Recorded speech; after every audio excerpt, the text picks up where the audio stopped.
Vamos a continuar nuestro estudio de Primera de Corintios, capítulo 3. Vamos a terminar hoy el capítulo 3. Les pido a todos que abran Primera de Corintios, capítulo 3. Vamos a mirar, la intención es terminar el capítulo 3 desde el versículo 18 hasta el 23. Vamos a leer 3:18. Nadie se engaña a sí mismo. Si alguno de entre vosotros se cree sabio en este siglo, hágase ignorante para que llegue a ser sabio. Porque la sabiduría de este mundo es insensatez para con Dios. Pues escrito está, Él prende a los sabios en la astucia de ellos. Y otra vez, el Señor conoce los pensamientos de los sabios que son vanos. Así que ninguno se gloríe en los hombres, porque todo es vuestro, sea Pablo, sea Apolos, sea Cefas, sea el mundo, sea la vida, sea la muerte, sea lo presente, sea lo porvenir, todo es vuestro, y vosotros de Cristo y Cristo de Dios. Bueno, tenemos una porción interesante, bastante monumental, porque Pablo parece termina con una doxología. Y hermanos, siempre necesitamos la ayuda de Dios y vamos a orar antes de poder explicar un poco esta porción, pedirle a Dios que nos hable, que nos ilumine con su Santo Espíritu para entender su palabra. Amado Dios, muchas gracias por esta mañana que nos permites congregarnos. Venimos en tu nombre, Señor, para honrarte. Queremos ahora recibir tu palabra con un corazón dócil y que tu Espíritu, Señor, nos guíe al entendimiento, que nos quebrante, a fin de que podamos aplicarlo para ser obedientes, fieles ante ti. Queremos crecer como iglesia en madurez para glorificarte. Te entregamos todo en tus manos, en Cristo Jesús. Amén. Bueno, hermanos, Pablo viene hablando de la sección anterior, ya ustedes recordarán, venía hablando acerca de ejemplos, analogías de lo que es la iglesia. Pablo presentó 3 ejemplos de lo que era la iglesia como un campo, la iglesia como el campo de Dios, como un edificio, pero también ahora la iglesia como templo. Antes de avanzar, quiero comentar que hay algo interesante en Pablo. Siempre la característica de Pablo es que él presenta normalmente lo doctrinal y luego lo aplica. Eso pasa, por ejemplo, en Efesios. Los primeros 3 capítulos son doctrina, los siguientes 3 son práctica. Eso pasa en Gálatas, eso pasa en Romanos. Ya vimos, los primeros 11 capítulos son doctrina, los siguientes son práctica. Pero en Primera de Corintios, debido a la naturaleza de la dificultad, Pablo hace algo distinto y la necesidad obliga a Pablo a presentar ambas cosas en el mismo plano. Así que él como que va entremezclando y es llamativo que aparezca en esta sección 3 imperativos. Uno esperaría que Pablo comience a explicar, argumentar, pero ya Pablo da órdenes, ya Pablo da indicaciones de lo que se tiene que hacer. Y eso nos muestra que Pablo está entremezclando la aplicación práctica con lo que viene argumentando. Y eso es muy útil entender porque Primera de Corintios se diferencia del resto de las epístolas. Y eso quizás puede confundir a algunos. Bueno, habíamos dicho que Pablo entonces da 3 ejemplos, viene argumentando de que los corintios eran inmaduros, no entendían la naturaleza de lo que ellos eran, de la iglesia, de los líderes. Ellos eran inmaduros, eran niños en Cristo. Y Pablo entonces les dice, ustedes son labranza de Dios, la iglesia como un campo. Ustedes son edificio de Dios. Y los que sirven son como los que están construyendo. Y también ustedes construyen encima del cimiento doctrinal. Cada uno mire cómo edifica. Y luego da la idea de que también es un templo.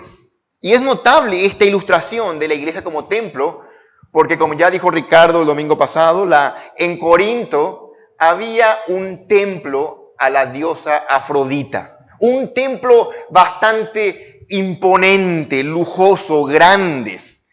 Para aquella época era un símbolo de la ciudad.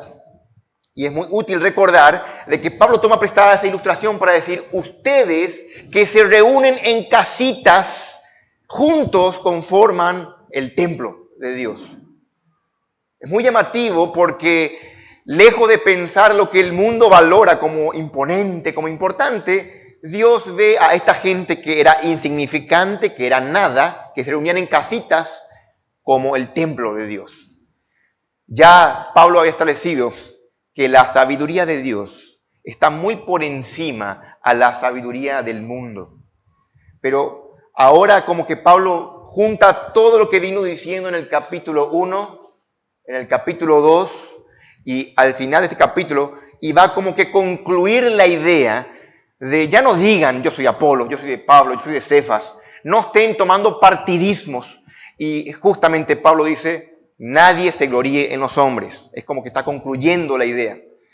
Pero concluye la idea notablemente bajo la notable nube de juicio que acaba de mencionar. Que si alguno osa meter la sabiduría mundana en la iglesia, de si alguien abraza la sabiduría de este mundo, no solamente es un necio, sino que está exponiéndose bajo el juicio de Dios. Si alguno destruyere el templo de Dios, Dios le destruirá a él. Eso fue lo último que leímos. Porque el templo de Dios sois vosotros y es santo. Ahora bien, ahí empieza otro texto donde dice, nadie se engaña a sí mismo. Y esa idea de engañarse es muy notable. Es por eso que tenemos la proposición o el título del sermón esta mañana. Debes evitar el juicio de Dios al no dejarte engañar por la sabiduría de este mundo. Te repito, evita el juicio de Dios. O debes evitar, porque es un imperativo, debes evitar el juicio de Dios al no dejarte engañar por la sabiduría de este mundo. Ahora, ¿cómo? ¿Cómo es que evito ser engañado? 4 puntos, 4 maneras o 4 condimentos importantes para evitar el engaño de la sabiduría de este mundo. En primer lugar, evito ser engañado con una visión clara de nosotros mismos. En segundo lugar, evito ser engañado con una visión clara de los otros, de los demás. En tercer lugar, evito ser engañado con una visión clara de los bienes. Muy notable cómo Pablo presenta esto. Y en cuarto lugar, con una visión clara de quien posee todo, de Dios. Así que vamos a mirar, primer punto, ¿cómo evitas el juicio de Dios?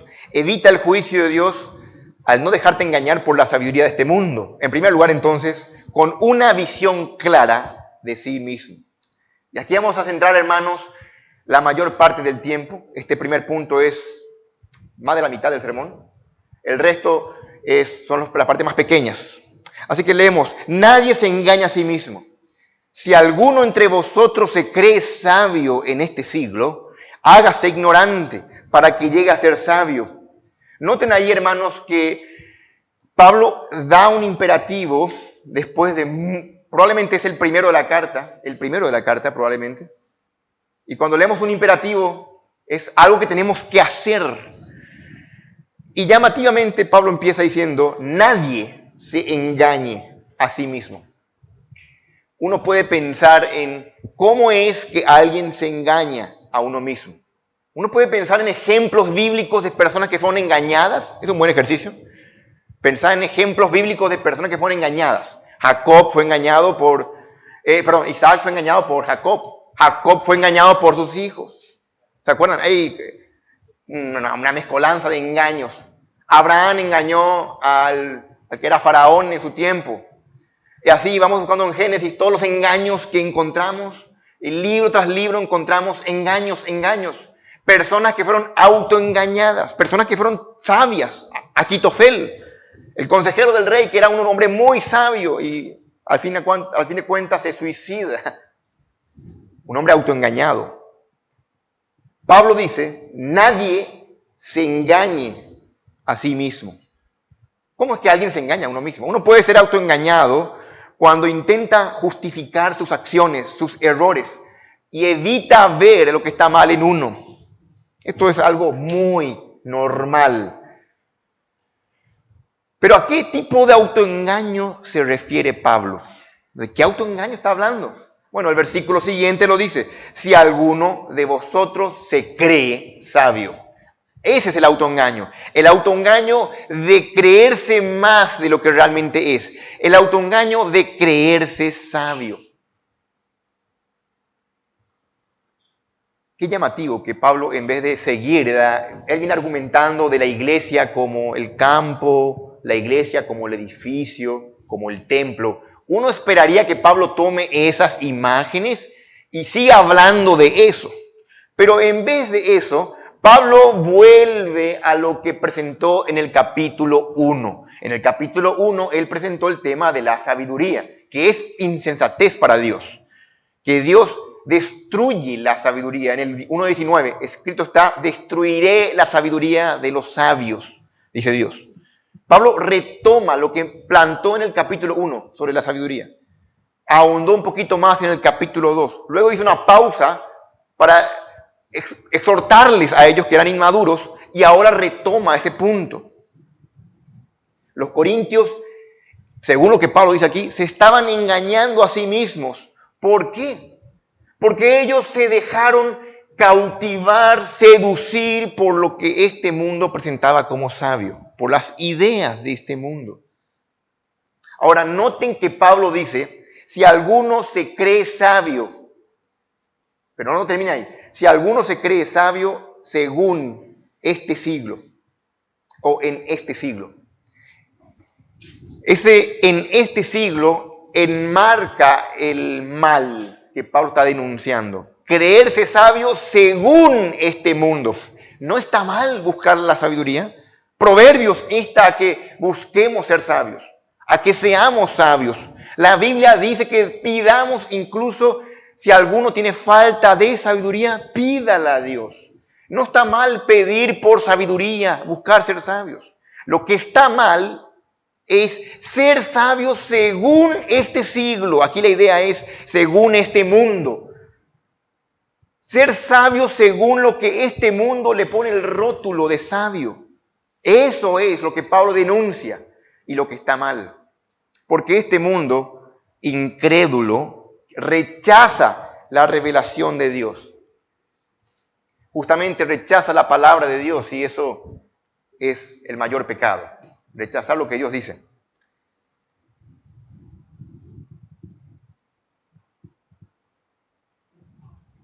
Ahora, alguien dijo que la sabiduría de este mundo se manifiesta en que busca ser independiente, tener el control de su vida y administrar todos los asuntos sin someterse al señorío de nadie, ni de Cristo. Eso es, según alguien describió, lo que es la sabiduría de este mundo. ¿Cómo es la filosofía o la sabiduría de este mundo? Independiente, tiene el control de su vida y no se somete a nada. Así presenta este mundo: ser fuerte, la autovaloración, la autosuperación. Y podemos pensar en muchas ideas más. Todo lo que, si querés resumirlo así, todo lo que no esté contenido en las Sagradas Escrituras, escuchad bien, podés enmarcarlo como sabiduría del mundo. Lo que es sabiduría divina es lo que Dios dice en su palabra. Lo que no dice en su palabra, tus ocurrencias, lo que venga a la mente, lo que tu genialidad dicta, eso es catalogado como sabiduría de este mundo, opuesta a la de Dios. Lo que pasa es que el hombre no puede conocer a Dios. El hombre natural no percibe las cosas que son del Espíritu de Dios. Para él son locura, necedad, no las puede entender. Se han de entender, dice Pablo, espiritualmente. Pablo no está hablando aquí de las matemáticas, no está hablando aquí de las ciencias, de los negocios. Está hablando del conocimiento de Dios, de lo que tiene que ver con la vida y la piedad. No tenemos, hermanos, escuchen muy bien, y amigos que nos visitan, Nuestra mente, nuestro cerebro, nuestro intelecto no tiene nada que opinar en lo que tiene que ver con Dios. Tenemos que doblegarnos, someternos totalmente a la palabra de Dios. Dejarnos instruir por la palabra de Dios. Lo que pasa es que aquellos que siguen insistiendo, que siguen buscando meter sus ideas en la iglesia, meter sus filosofías, están destruyendo la iglesia. Y Dios tiene preparado un juicio para esa persona, le va a destruir. Cuidado con eso. Pablo quiere que escapen del juicio a tiempo. ¿Cómo? Sometiéndose a Dios con el rótulo de necio para el mundo. Locos, los locos del mundo. Los locos porque aceptan la locura de la predicación. Pablo empieza entonces la sección con un mandato, un imperativo en voz activa. Piensen en esto. Al ser un imperativo en voz activa, es algo que nosotros tenemos que hacer. ¿Cómo es que yo evito ser engañado? ¿Quiere decir que yo soy culpable? Sí. Vos y yo somos culpables si somos engañados. No somos víctimas. No es que nadie pueda pararse y decir, yo sin darme cuenta me seguí la corriente de este mundo y la sabiduría me engañó. La sabiduría de este mundo me engañó sin darme cuenta. Nadie puede decir eso. Somos culpables. ¿Por qué? Porque tomamos una decisión. Escucha bien. Y esta mañana vos te parás aquí y tenés que darte cuenta que vas a elegir la sabiduría del mundo o la sabiduría de Dios. O agradás al mundo o agradás a Dios. No hay una tercera opción. No hay forma de evadirlo. O elegís la sabiduría de Dios. Esto es, creer con convicción profunda la palabra, o vas a seguir lo que tu mente te dicta, lo que el mundo acepta como científicamente sabio. No hay una tercera opción. Cada uno debe tomar su decisión. La sofía, o moria, en griego aquí es la necedad. ¿Y cómo es que yo cómo me vuelvo sabio? Según Dios, dice aquí, noten que Pablo dice, hágase ignorante. Si alguien quiere ser sabio, hágase ignorante para que llegue a ser sabio. No podemos tener un pie en la era presente y un pie en la era venidera. Como señaló Jesús, nadie puede servir a dos señores. Cuando uno se enfrenta con el Evangelio, todos tenemos que tomar una decisión. Y eso me encantó cuando lo leí. Cuando nos enfrentamos con el Evangelio, escuchen bien, hermanos. El Evangelio es la sabiduría de Dios. Y cuando te encontrás con eso, tenés que tomar una decisión. O crees el Evangelio o no lo crees. El Evangelio humilla la mente humana. Es una locura, dice. La locura de la cruz para el mundo es locura. Que un hombre crucificado sea el Dios hombre. Que nos salve. Eso para Dios es el Dios de gloria. El Señor de gloria. Cristo en la cruz. Si alguno de entre vosotros se cree sabio en este siglo, la solución es, hágase ignorante para que llegue a ser sabio. Volverte un tonto. ¿Te diste cuenta? La Biblia te da una orden. Aquí es otro imperativo, hágase ignorante. Que la Biblia te ordene volverte un tonto. ¿Te parece un poco extraño, no? ¿Cómo puede ser eso? Tontos para el mundo, tontos a los ojos del mundo. ¿Cómo es que alguien se vuelve un tonto a los ojos del mundo? Sencillamente haciendo lo que Dios dice en su palabra, obedeciendo a Dios. Cuando nos humillamos, somos tontos. Para Dios, Dios exalta a los humildes, resiste a los soberbios, pero el mundo elogia a los hombres que tienen seguridad en sí mismos, a los orgullosos. El mundo valora, Dios no. Dios desprecia a los orgullosos, pero a un corazón contrito y humillado, Dios lo abraza, lo exalta.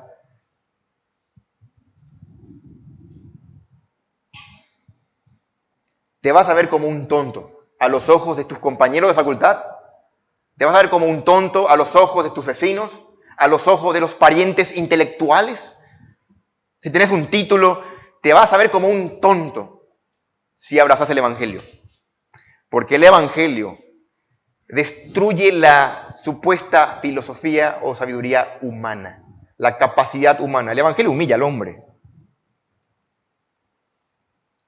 El término necio, muy llamativo aquí en el pasaje, está tan lleno de un contenido siniestro que incluso fue prohibido por el Señor Jesucristo que lo usemos. Nadie diga necio a su hermano, fatuo.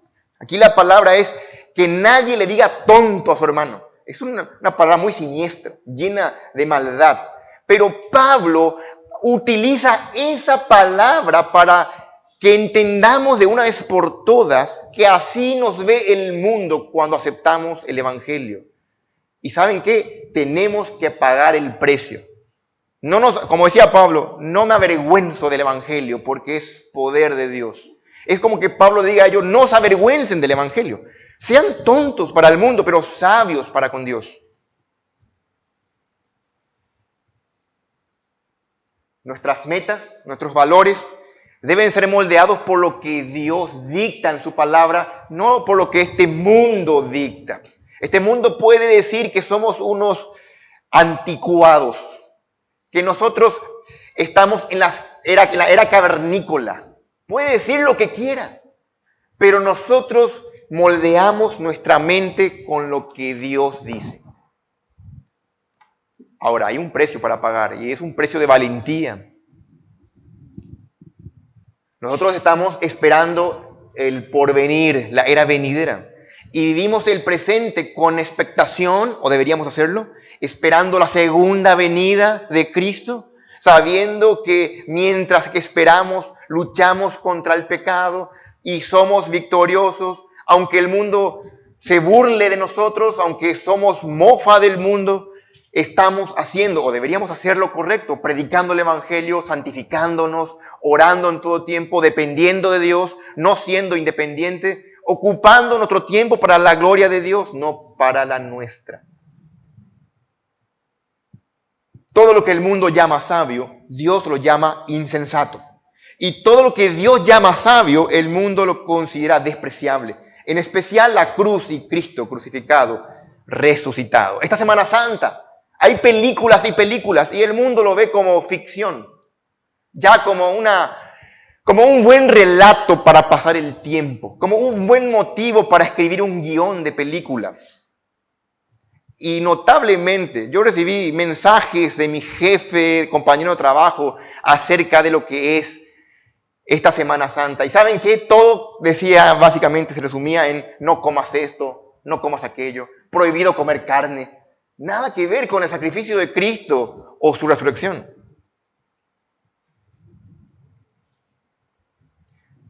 En la cruz y en la resurrección, Cristo ha entontecido la sabiduría del mundo. Como dicen los teólogos, la gran reversión. ¿Qué es esto? Todo está al revés. La sabiduría es locura y la locura es sabiduría. Lo débil es fuerte y lo fuerte es débil. Los líderes se convierten en siervos y el pueblo de Dios está hecho de gente que no es nada, pero lo poseen todo. Todo está al revés, todo está invertido. Y aunque no todo resulta visible a los ojos humanos, no tan sencillamente lo percibimos, la cruz y la resurrección de Cristo lo corroboran y son el certificado de que así es. Por lo tanto, nosotros como creyentes, como iglesia, debemos abandonar las falsas seguridades que este mundo nos da en el dinero, en el intelecto, en los títulos. Hágase ignorante en el sentido, no que la Biblia desprecia que uno estudie en la facultad o que aquí la idea es, hágase ignorante para este mundo. En lugar de aceptar el rótulo de sabios según el mundo, aceptemos el rótulo de necios para el mundo, porque abrazamos a Dios, porque somos obedientes a Dios, aunque el mundo se burle. Uno o dos ejemplos aquí para entender a qué sería ser necio para el mundo. Un ejemplo sería cuando los cristianos obedecen los mandamientos de Cristo, ama a tu enemigo. Eso es ir en contra de lo que dice el mundo. El mundo dice, ya me lo pagarás. Nadie se mete conmigo. O Jesús dice a sus seguidores, deben dar generosamente. El mundo promueve la individualidad. Lo tuyo es tuyo, lo mío es mío. Eso es idea del mundo. Para Cristo, para el reino de Dios, no es así. Recuerden que Pablo está dándoles a ellos un mandamiento. No se engañen, porque es un peligro engañarse a uno mismo. No se engañen, más bien háganse necios, según el mundo, para que lleguen a ser sabios. Y la idea es que ellos piensen de ellos correctamente. Tristemente, Corinto, los creyentes de Corinto se veían como muy sabios. Ellos no veían el problema. Pablo les dice en variadas ocasiones, ustedes no son nada. Ustedes son niños, no pueden, no eran capaces ni sois capaces todavía. Y algunos se creen sabios, no lo son. Véanse como necios para que lleguen a ser sabios. Pensar correctamente de uno mismo. Es el primer punto para evitar el autoengaño. Y para pensar correctamente de uno mismo, tenemos que mirarnos ante el espejo de la palabra de Dios. Como Santiago lo dice. El que mira atentamente en la perfecta ley, no siendo un oidor olvidadizo. La idea es no solamente oír y no aplicar, sino ser hacedores, no tan meramente oidores. Primer punto, conociéndonos a nosotros mismos. Ahora, notable que Pablo les dice a ellos, no sean sabios según el mundo, desechen la sabiduría del mundo. Porque es una locura lo que hacen. Pensar que un hombre es mejor que otro. Idolatrar a un varón sobre otro. Idolatrar a un predicador sobre otro. Está todo mal. ¿Y por qué está todo mal? ¿De dónde quitas eso, Pablo? Pablo ahora argumenta, como siempre lo hace, así como en el 1:19. Pablo dice, pues escrito está. Y Pablo va a citar argumentos escriturales. Va a dar 2 versículos del Antiguo Testamento para mostrarle su punto. Él dice aquí, leemos de vuelta, nadie se engaña a sí mismo. Si alguno entre vosotros se cree sabio en este siglo, hágase ignorante para que llegue a ser sabio. ¿Por qué? Porque la sabiduría de este mundo es insensatez para con Dios. Y añade Pablo, pues escrito está, Él prende a los sabios en la astucia de ellos. Y otra vez, el Señor conoce los pensamientos de los sabios que son vanos. 2 versículos del Antiguo Testamento, uno de Salmos y otro de Job. Por cierto, esta es la única vez en todo el Nuevo Testamento que Pablo menciona, o sea, que la Biblia menciona un versículo de Job. El Job 5:13, que corresponde a la parte del discurso de un hombre llamado Elifaz. Muy notable, por cierto. Ahora, lo que Elifaz dice es cierto. Elifaz habla cosas ciertas. Cuando te vas al Antiguo Testamento y lees, Job está pasándola muy mal, vienen 3 de sus amigos y comienzan a tratar de adivinar lo que le pasa a Job. Mira, Job, vos estás así porque tenés pecado oculto. Mira, Job, y cada uno tiene su teoría de por qué Job está así. Bueno, Elifaz comienza su discurso y le comienza a confrontar a Job. Lo que Elifaz dice es cierto, nada más que no tiene nada que ver con Job. Lo aplica mal. Ese es el problema de Elifaz. Elifaz dice que Dios prende a los sabios en la astucia de ellos. Lo que pasa es que Elifaz pensaba que, bueno, Job era un hombre sabio desde su época, pero Job cayó en su propia trampa y ahora está haciendo evidencia. Esa es la idea detrás que tiene Elifaz, se equivocaba totalmente. Pero lo que Elifaz dice sobre Dios es verdad. Dios prende a los sabios en la astucia de ellos. Un ejemplo de esto lo encontramos en el libro de Esther. No hablan, pero ustedes conocerán que había un hombre malvado que se llamaba Amán. Y Amán quería que todo el mundo se arrodille ante él, ¿se acuerdan? Y Mardoqueo no lo hacía, así que crujía los dientes. Este hombre, ¿qué le pasa? No me respeta. Así que siguió el consejo de su esposa, mandó construir una horca enorme para colgarla a Mardoqueo. Notablemente, Él mismo fue colgado en la horca que Él mismo construye. Dios atrapa a los sabios en la astucia de ellos para su propio mal. Los sabios creen que se van a salir con la suya, pero ellos, Dios se vale de la misma astucia de ellos, de los sabios, para castigarlos. Abrí tu Biblia en Salmo capítulo 9, un ratito, Salmo 9.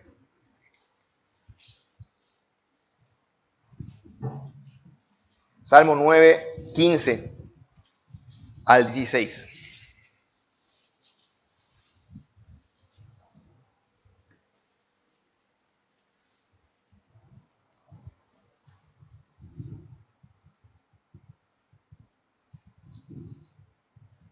Dice así: se hundieron las naciones en el hoyo que hicieron. Noten eso. En la red que escondieron fue tomado su pie. Jehová se ha hecho conocer en el juicio que ejecutó. En la obra de sus manos fue enlazado el malo. De lo que estamos diciendo. El malo, vean, alguien pone una trampa y él mismo cae en la trampa que puso. Qué terrible. Al fin de cuentas, no era tan sabio. No hay una forma más horrenda de humillar a un sabio que en su propia argumentación. Y es lo que hace Dios. Por cierto, ¿no es eso lo que Dios hace en Romanos capítulo 1 cuando Pablo argumenta de que profesando ser sabios se hicieron necios? Y Dios entonces los entrega a una mente reprobada. Ellos detienen con cualquier disparate la justicia de Dios. Cualquier tipo, piensen ahí, la teoría de la evolución, al no aceptar a un Dios vivo y verdadero que creó todo, ellos inventan teorías, profesando ser sabios, se vuelven tontos y Dios sencillamente los entrega a una mente reprobada.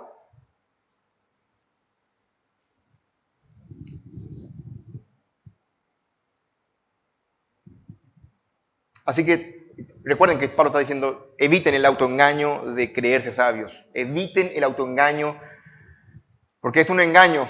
Ustedes saben que estudiando la palabra engaño es una palabra muy fuerte. Se utiliza también en otro versículo donde Pablo dice, pero temo que como la serpiente engañó con su astucia a la mujer, así también vuestros sentidos sean extraviados de la sincera fidelidad a Cristo. La idea es que estas ideas, escuchen bien hermanos, no, yo no voy a ser engañado, no, yo tengo bien claro el tema. Aquí el punto es tan seductor, es tan sutil, porque se presenta como una idea buena en tu mente. Yo quiero aportar algo a la iglesia. Y se presentó así, por ejemplo, en el área del estudio bíblico. Hombres eruditos queriendo aportar claridad a las escrituras. Hombres que dijeron, no, acá no es un milagro. El mar se abrió porque hubo un maremoto. Y comienzan a negar los milagros y se fueron metiendo. Se les llama a los liberales. Estos hombres sabios, queriendo seguramente hacer un bien, confundieron al pueblo de Dios atacando sin darse cuenta las escrituras. Horrendo juicio. El que destruya el templo de Dios, Dios le destruirá. Dios le va a destruir. Cuidado con el autoengaño. El autoengaño de la falsa sabiduría. Esto es muy sutil. Ahí, no se engañen, es en voz activa. Hágase necio, está en voz media. Y es notable eso porque a priori uno tiene que hacer algo, sí, rendirse ante la sabiduría divina, pero también recibe el estigma del mundo de necio. Yo recibo, la voz media es que participa en ambos, en que sí que recibe. Y el mundo me va a llamar tonto cuando yo me someto a Dios. Es muy llamativo. En el primer imperativo hay algo que tengo que hacer, evitar ser engañado. Tengo que ejercer discernimiento, estudiar las escrituras, someterme al señorío de Cristo. Pero en el segundo caso, para cumplir la ordenanza de hágase necio, yo tengo que entender que voy a recibir un rótulo de parte del mundo y no te va a gustar. No te va a gustar porque te van a llamar tonto.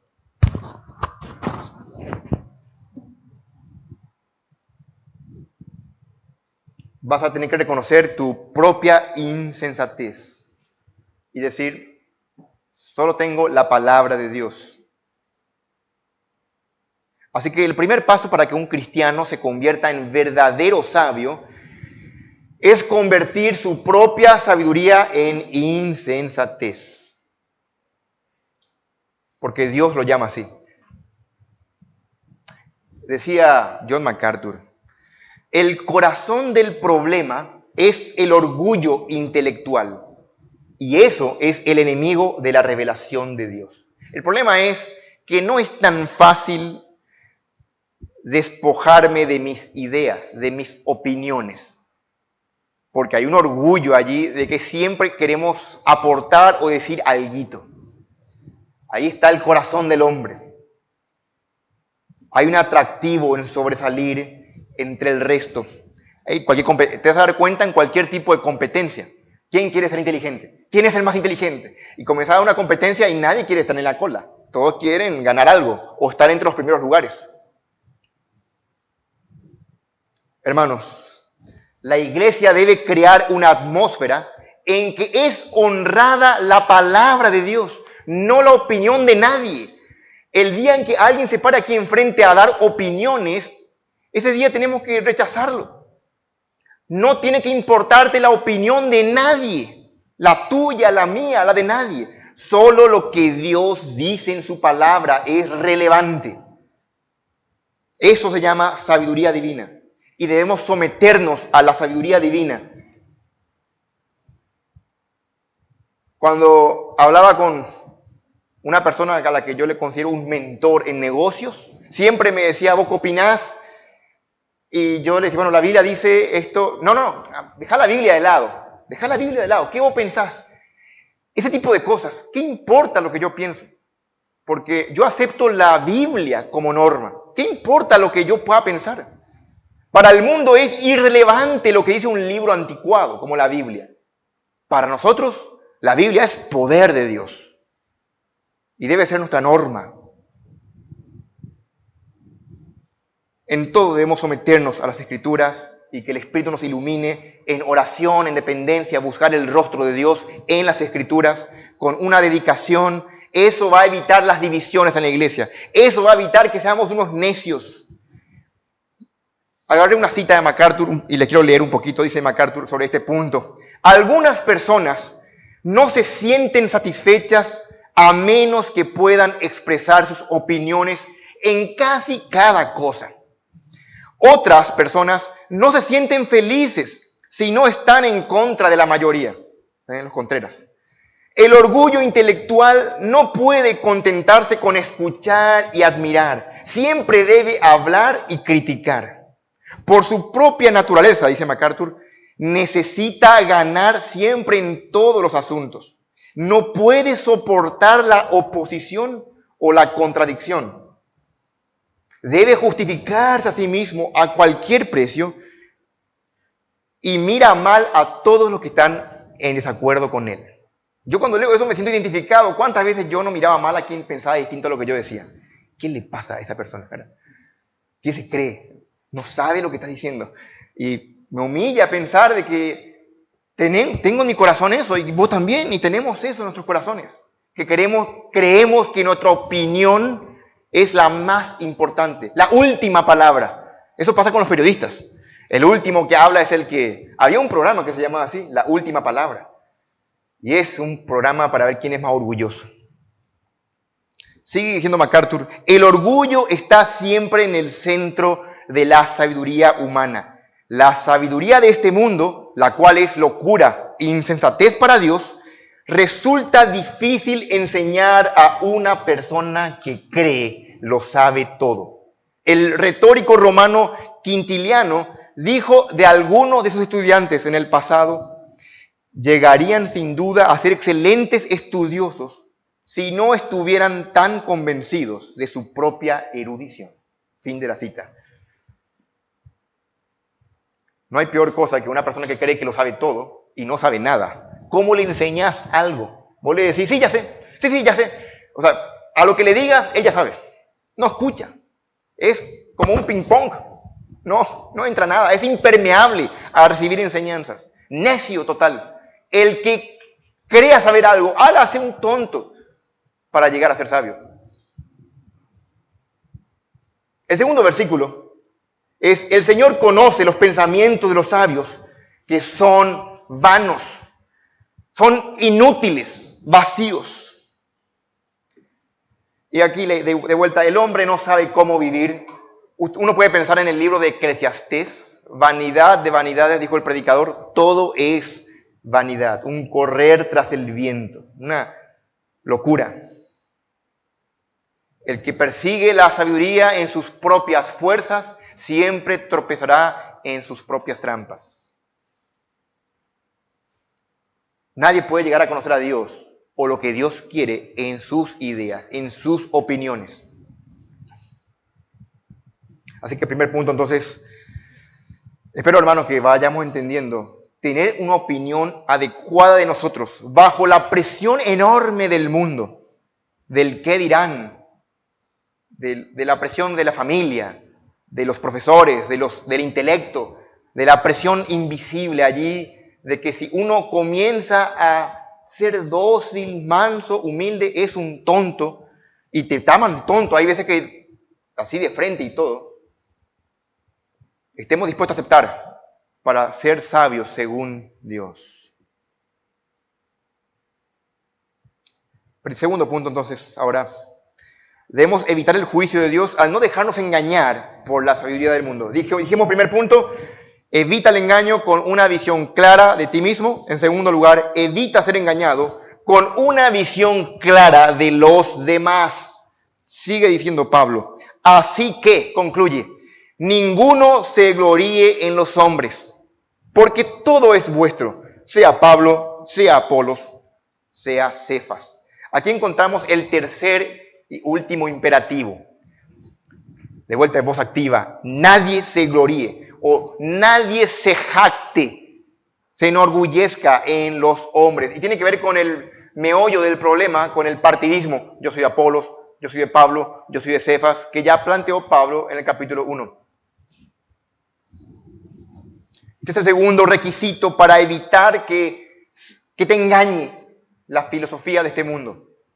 ¿Y sabes qué es? Este mundo idolatra a los que hablan bien. Hace poco, no sé, me mostraron un video que vino un famoso CEO en Paraguay y había gente en el aeropuerto ahí con globos. Qué vergüenza. Uno dice, ¿qué hacen ahí esa gente? Este mundo idolatra a hombres.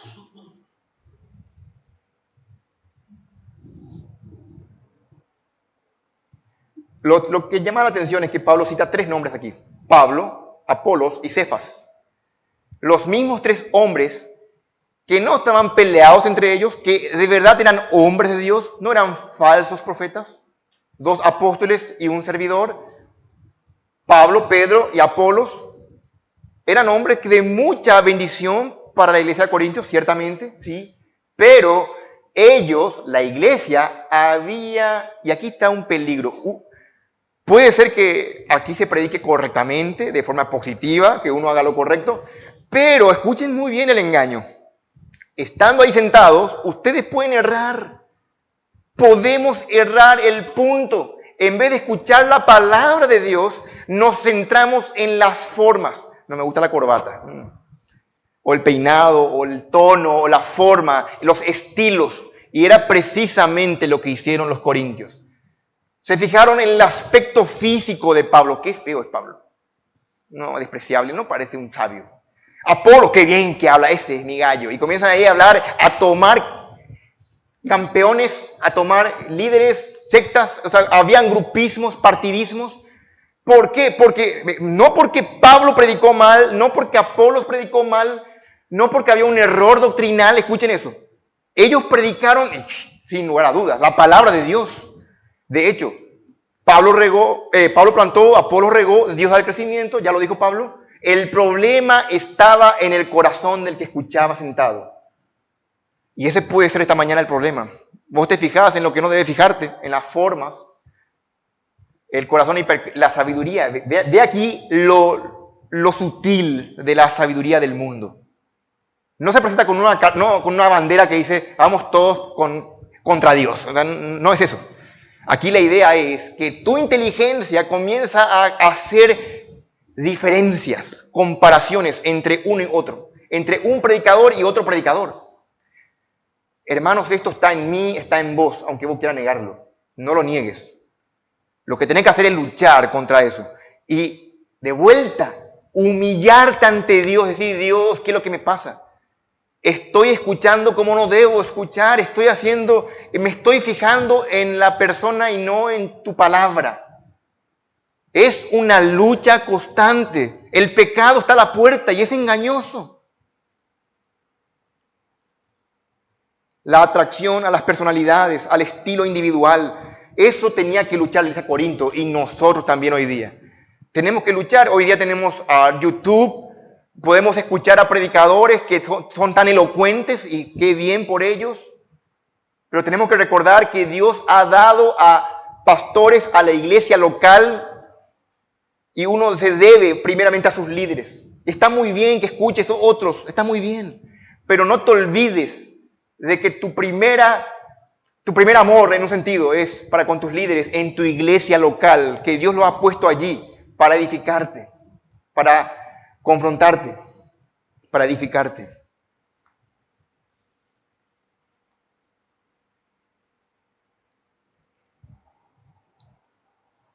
Si los corintios hubiesen sido cuidadosos, piensen, le tuvieron a Pablo.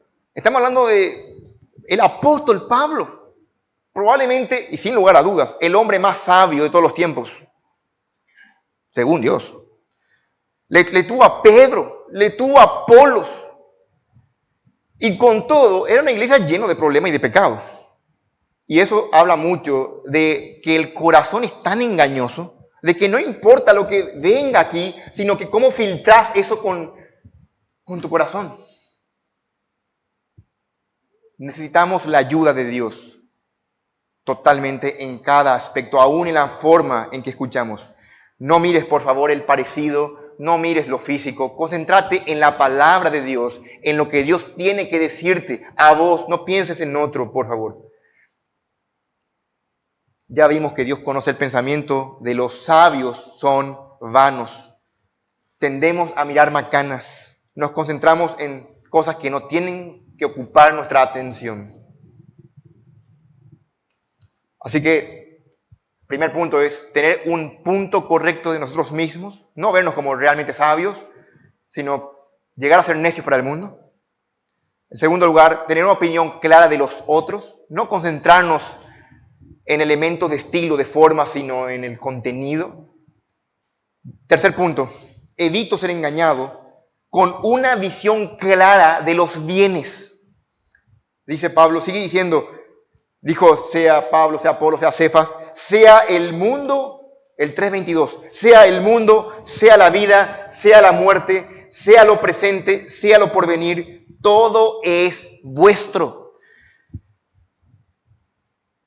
Una tercera condición para evitar la división en la iglesia y para evitar ser engañado por este mundo es tener una visión correcta de lo que poseemos. Ahora bien, esta frase, todo es vuestro, le habrá descolocado a cualquiera. Y cuando vos lees también te descoloca porque nadie esperaría, después de que está leyendo el flujo de pensamiento, de que no digas que soy Apolo, soy de Pablo. Entendemos que diga Apolo, sea Pablo, sea Cefas. Pero esto que continúa, estas 5 cosas, nos dejan en offside. Nos dejan así con los ojos abiertos, asombrados. Es como que Pablo se fue totalmente.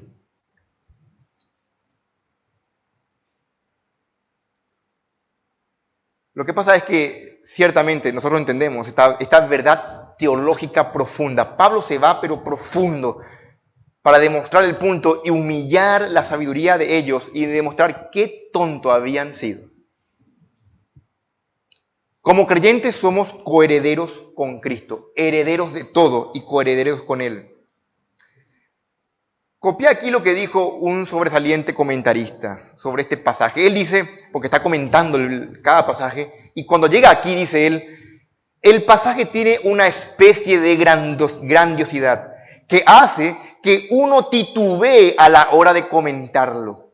No obstante, al ver qué es lo que constituye esa grandiosidad, puede hacer que el escucharlo resulta aún más grandioso.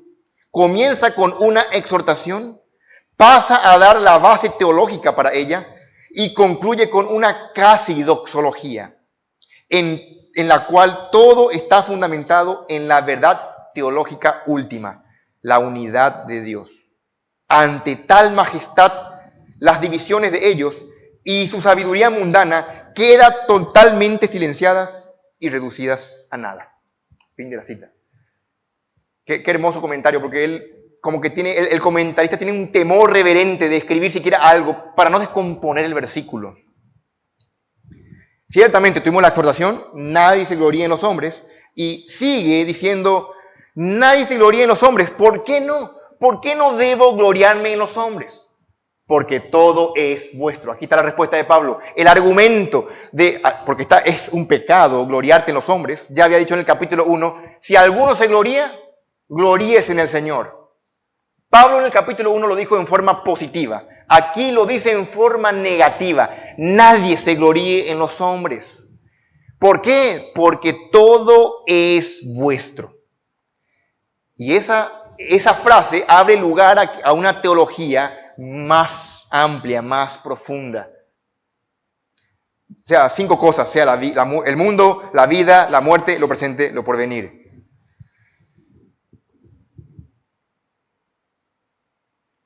Decía otro hombre, uno no está preparado para lo que repentinamente Pablo expande la lista, a la lista del cual incluye todo. Uno se pregunta si de verdad Pablo tenía en mente todo esto al inicio de la oración. Sin embargo, es completamente coherente con la teología de Pablo. ¿Cómo es, hermanos, que todo es nuestro? Incluyendo a Pablo, Cefas, Apolos y las 5 cosas. El mundo, el futuro, el presente, la vida, la muerte. ¿Cómo es que todo es nuestro? ¿A qué se refiere Pablo? Bueno, veamos por partes. Cuando dice que todo es nuestro, y le incluye a los predicadores, Apolos, Pablo, Cefas, los corintios debían entender, porque Pablo está cambiando el lema de ellos. Vean, ellos decían antes, yo soy de Apolos, yo soy de Pablo. Entonces Pablo, en el capítulo 3 ya cambió ese lema. Primero le dijo, ustedes son de Dios, labranza de Dios, lo dijo hace rato. Pero ahora Pablo se va más lejos y Pablo engloba todo y dice, todo es vuestro. ¿Para qué dicen que yo soy de Pablo? Sí, Pablo es de ustedes, en el sentido que es un servidor de Dios para la iglesia. La iglesia es poseedora en Cristo de todo cuanto existe. Ignorar esto, miren, ¿quién se imagina que poseemos eso? Cuando yo digo, ¿qué posees, hermano? ¿Vos te imaginás tu cuenta bancaria? ¿O te imaginás lo que tenés en tu teléfono, en tus ahorros? Pero nadie se imaginó la vida, la muerte, el mundo, lo presente, lo porvenir. Pablo se va mucho más lejos, porque él está hablando de forma espiritual de verdades que ignoramos. Ignoramos porque somos cortos de vista, porque no tenemos presentes esas promesas. Y era el problema de los corintios, y quizás también la tuya esta mañana. El mundo, cosmos allí, es nuestro, dice Pablo. Aún ahora, con sus ventajas y desventajas, con sus bienes, con sus males. Ciertamente en el mundo Cristo va a venir a reinar y establece su reino y nosotros con él. Pero ya ahora el mundo es nuestro. El universo es una posesión de Dios. Es como dice el Salmo 24. ¿Cómo dice el Salmo 24? De Jehová es la tierra y su plenitud, gracias. De Jehová la tierra y su plenitud, el mundo y los que en él habitan. La idea es esa. De Dios es la tierra, el mundo entero. Y como nosotros estamos en Dios, somos coherederos con Cristo, Pablo ya concluye la idea diciendo todo es vuestro, el mundo. Jesús está sentado en el trono. Ciertamente el mundo en el presente está bajo el maligno, pero aún así nosotros no hay nada, escuchen hermanos, no hay nada en este mundo que pueda dañarnos. De hecho, Pablo dice en Romanos 8:28 que todo es lo opuesto, todo ayuda a bien. Todo, no hay nada. Este es el mundo de nuestro Padre y nosotros somos sus herederos. En segundo lugar, la vida. Toda la vida es nuestra. Y aquí evidentemente por el contexto se refiere a la vida espiritual, la vida de Dios, la vida eterna. Tenemos la vida del eterno en nosotros. No tenemos otra forma de evaluarlo. No es una existencia vacía.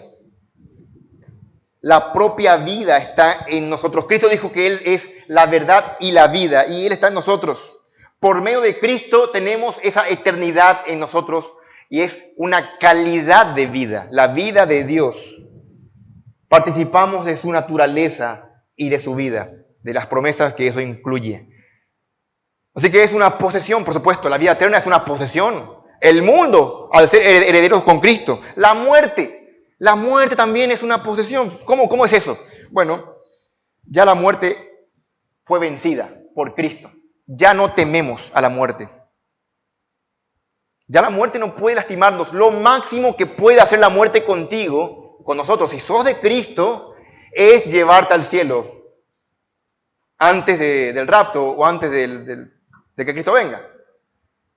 Lo máximo que la muerte puede hacer. Pablo decía, para mí el morir es ganancia, porque estoy ya con Cristo. Bien, lo máximo que la muerte, así que la muerte en un sentido nos hace un bien cuando nos lleva a la presencia misma de Cristo. Y Pablo no tenía temor a la muerte, veía como ganancia. Nos lleva a estar mejor, a la eternidad. Lo presente, el aquí y el ahora también es nuestro. Eso abarca lo que experimentamos. Ya incluye lo bueno, lo malo, lo agradable, lo doloroso, estar sanos, estar en el hospital, con alergias, con enfermedades, con mucho gozo, con alegrías, con desilusiones, en el contentamiento, en la pobreza. El presente es nuestro. Lo que pasa es que en las manos de Dios, nuevamente, todo lo que ocurre en el presente nos lleva a crecer, a ser más ricos espiritualmente. Pablo había dicho en Romanos 8, antes, en todas estas cosas, somos más que vencedores por medio de aquel que nos amó. Y por eso, nada nos podrá separar del amor de Dios, que es en Cristo Jesús, Señor nuestro. Nada puede hacernos ningún daño real. Dios hace que todas las cosas cooperen para nuestro bien, nuestro crecimiento en gracia, que al fin de cuentas es lo que importa. Lo porvenir, el futuro, es la quinta cosa de la lista de Pablo, también es nuestro. El mundo tiene incertidumbre. ¿Qué será que va a pasar mañana? ¿Será que va a quebrar el banco? ¿Será que va a venir una nueva pandemia? ¿Será que voy a morir? ¿Qué va a pasar mañana? ¿Voy a perder mi trabajo? La incertidumbre del mañana provoca ansiedad en los no creyentes. Pero en el creyente el futuro es glorioso. Es una nota alentadora. Nosotros sabemos cómo termina el partido. Ya sabemos el resultado final. El futuro es nuestro. Entonces, ¿por qué nos dividimos en facciones? ¿Por qué nos dividimos en partidos? No hay razón para gloriarnos en los hombres. No hay ninguna razón si todo es vuestro. No tiene sentido. Decía un poeta, nosotros morimos, pero no pueden quitarnos la vida. Vivimos la vida del futuro en la edad presente. Y por lo tanto, el presente se ha convertido en nuestra hermosa posesión. Qué bueno. Lo que antes seguramente eran ideas tiránicas, como la muerte, el futuro, ahora son promesas esperanzadoras para el creyente. Son posesiones valiosas. A la luz de estas hermosas y tan expansivas realidades, ¿cómo pueden decir los corintios, yo soy de Pablo, yo soy de Apolos? Es una opinión demasiado estrecha, demasiado limitada pensar en eso, olvidando todo lo demás. Así que ahí vimos la tercera forma de evitar ser engañados por la idea de este mundo. es viendo primeramente una visión clara de nosotros mismos, de los demás, de las posesiones, y en cuarto lugar, evito ser engañado con una visión clara de Dios, quien lo posee todo. Y es allí la última parte del versículo, y Cristo de Dios. Dios es el dueño de todo. Y pensar de Dios, tus pensamientos de Dios son la parte más importante de tu ser.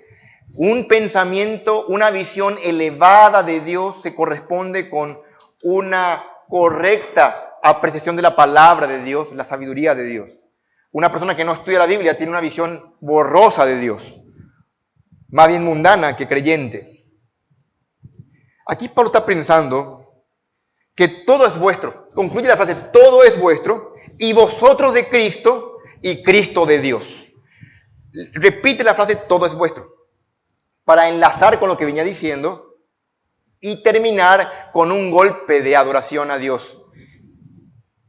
Todo es vuestro. Vosotros sois de Cristo, pero Cristo es de Dios. Y eso presenta algunas preguntas interesantes.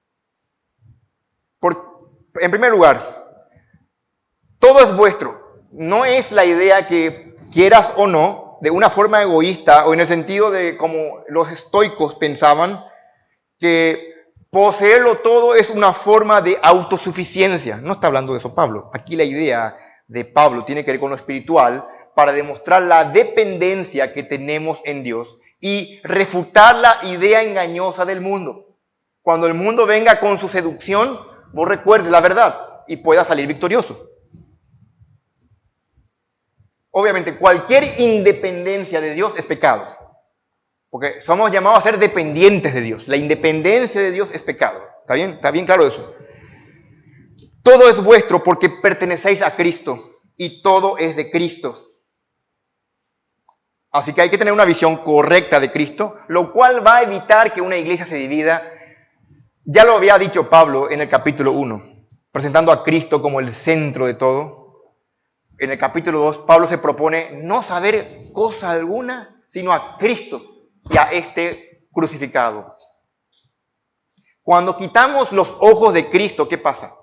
Ahí pasa la desgracia. Cuando vos y yo, hermano, vamos aterrizando, quitamos los ojos de Cristo, ¿qué miramos? ¿Qué tenemos para mirar? Adivina. Uno se mira a sí mismo. Y cuando uno se mira a sí mismo, encuentra egoísmo, orgullo, vanagloria, y comenzás a pensar lejos del reino de Cristo.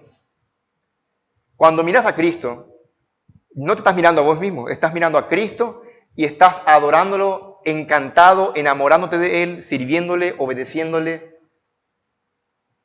La vida cristiana consiste en eso. Mirar a Cristo es una forma de decir santificarte. Porque somos transformados en la imagen que miramos, dice la Biblia. ¿Sabías que somos lo que miramos? Aquello que mirás y que ocupa tu visión.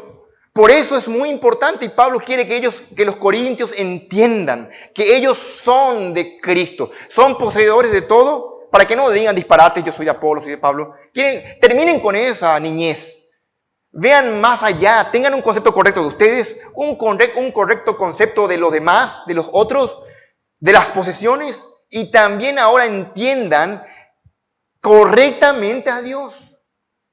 Porque es al fin de cuentas eso lo que le va a humillar y mantener humildes. Cuando quitamos los ojos de Cristo, comienzan las divisiones y estamos expuestos a ser engañados por este mundo. Dice 1 Corintios 6, 17, pero el que se une al Señor, un espíritu es con Él. Todos los creyentes pertenecemos al mismo Cristo.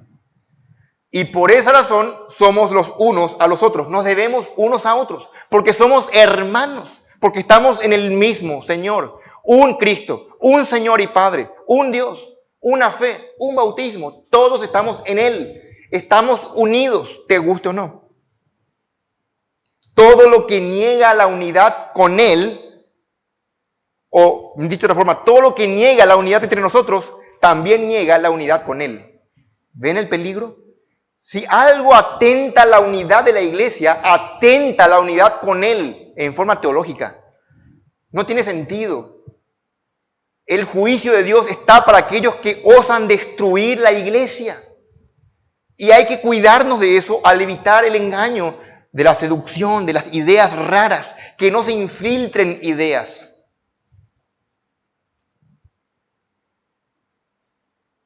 El motivo más grande, a fin de cuentas, para evitar la división en la iglesia es saber, entender que todos somos de Cristo y que Cristo es de Dios.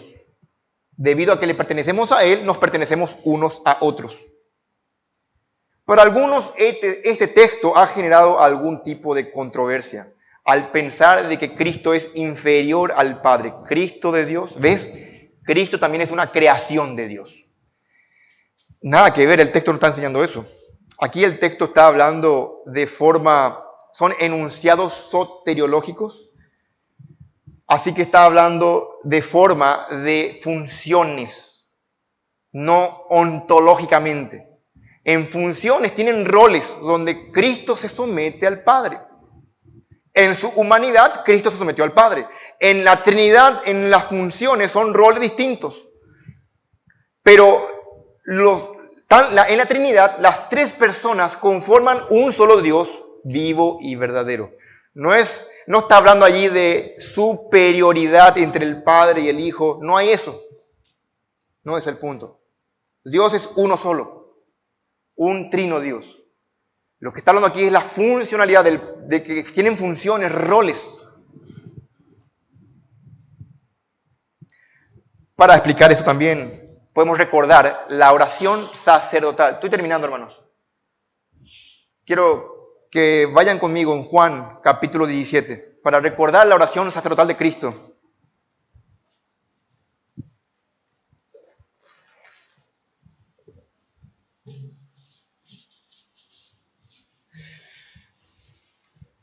Antes de leer el texto, quiero decirte una nota de cuidado. El error de la iglesia de Corintio, ojo, es fácil de repetir. Ese error que cometió la iglesia de Corintio, también podemos cometerlo nosotros. Porque todos tenemos la tendencia normal de convertir las preferencias naturales en preferencias exclusivas. Es lo que dijimos hace rato. Lo que te gusta, comenzás a poner en tu lista de prioridades y descartar el resto. Cuidá con eso. Y te va a servir, estamos viendo el punto 4, que es una visión clara de Dios. Te va a servir lo que Cristo oró para que veas la importancia que tenía para Cristo y para Dios la unidad en la iglesia. Decía Juan 17, versículo 10. Cristo está orando al Padre, le dice, todo lo tuyo, todo lo mío es tuyo y lo tuyo mío, para que todos sean uno, como tú, oh Padre, en mí y yo en ti, que también ellos sean uno en nosotros. Versículo 21 y 23 también, para que sean uno, así como nosotros somos uno, yo en ellos y tú en mí, para que sean perfectos en unidad. Aquí, atiendan hermanos, Cristo está orando para que la iglesia sea unida, perfecta en unidad. ¿Y qué atenta a la unidad de la iglesia? Ya vimos el egoísmo, la mundanalidad, las ideas de este mundo, las preferencias personales, la carne, la inmadurez, atentan la unidad. Y luchar contra eso es lo que le está llevando a Pablo casi 4 capítulos. Ya está hablando casi 4 capítulos del peligro de las divisiones en la iglesia. Estamos vinculados unos a otros en la unidad eterna de la vida de Cristo con el Padre.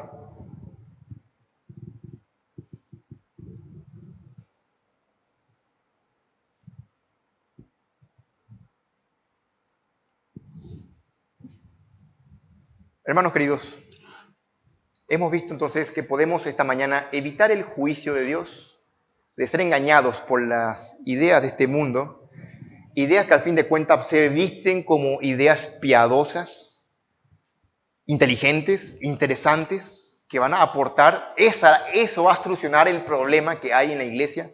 Algunos tienen las ideas de ser más inclusivos, algunos pueden venir con una idea de tenemos que tener más amor, etc. Cuidado con las ideas que vienen a la mente. No menosprecies el poder de una idea. Satanás logró que Eva peque no con un palo, sino con una idea falsa de Dios, con que Dios te ha dicho. Cuidado con las ideas. Tenemos que evaluarla a la luz de la revelación divina y encima con oración, con temor reverente, sabiendo que también podemos y somos capaces de tergiversar lo que está escrito para nuestro propio mal. Autoengañarnos, como los corintios, teniendo a 3 predicadores de los mejores, estaban mal. ¿Cuánto más puede ser en nuestro caso? Si los corintios en su época tenían motivo para vanagloriarse, para enamorarse de la sabiduría de su época, ¿cuánto más tenemos nosotros? En esta época de tecnología y de nuevos descubrimientos, ¿cuánto más somos fácilmente fascinados, seducidos por el mundo? Cuidémonos, estemos alerta para, sin importar las consecuencias, ser sabios para con Dios, a pesar de que eso conlleve ser necios para el mundo. Amén. Dios bendiga su palabra en nuestros corazones. Bendito Dios, tu palabra, Señor, nos exhorta vehementemente, Señor, a evitar ser engañados. Porque, Señor, tú consideras necio, una tontería, la sabiduría de este mundo. Pero nosotros, Señor, estamos en este mundo y nuestra tendencia natural es a pensar. Nos gusta ser pensantes, ser llamados inteligentes, doctos, eruditos. Pero, Señor, sabemos que tú aprecias, tú amas la humildad. Tu palabra dice que tú mirarás a aquel humilde de espíritu y aquel que tiembla ante tu palabra. A fin de cuentas, nos importa más eso. Queremos que tú nos mires. Queremos ser hallados humildes. Confróntanos fuerte con tu palabra, Señor, porque somos duros de doblegar, duros de servir. Necesitamos la ayuda de tu Espíritu que nos quebrante. Y si esta mañana en este lugar hay personas que no tienen a Cristo, que aún no son salvas, Señor, tú eres un Dios de misericordia, que te glorías en salvar a pecadores. Para tu gloria y honra te lo pedimos. Amén.